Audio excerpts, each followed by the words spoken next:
Gents special పేరుతో RTC bus అట. LB Nagar Ibrahim రూట్లో ఒక ట్రిప్ నడిపిన అధికారులు పర్మిషన్ లేకుండా నడపడం పైన ఉన్నతాధికారులు ఆగ్రహం వ్యక్తం చేశారట. మరి పర్మిషన్ ఎందుకు ఉండదు, మరి బోర్డు ఎట్లా వచ్చింది పర్మిషన్ లేకపోతే? అంటే ఒక ఆర్టీసీ బస్సు పురుషులకు మాత్రమే అని పెట్టిరట. ఆర్టీసీలో జెంట్స్ స్పెషల్ పేరుతో బస్సు నడపడం వివాదాస్పదమైంది.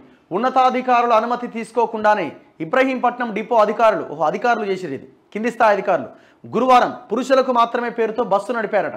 కాలేజీ స్టూడెంట్స్ రద్దీ అధికంగా ఉందని ఎల్బీ నగర్ నుంచి ఇబ్రహీంపట్నం వరకు ఒక ట్రిప్ నడిపారు. ఈ బస్సు ఫోటో సోషల్ మీడియాలో వైరల్ అయింది. ఈ రూట్లో ఎక్కువ సంఖ్యలో ఇంజనీరింగ్ కాలేజీలు ఉండడంతో బస్సుల్లో నిత్యం రద్దీ ఉంటున్నది. ఫుట్బోర్డుపై వేలాడుతూ స్టూడెంట్స్ జర్నీ చేస్తున్నారు.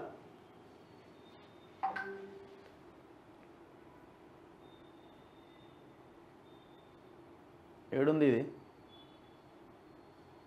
ఈ రద్దీని తగ్గించేందుకు అధికారులు జెంట్స్ స్పెషల్ బస్సు నడిపారు.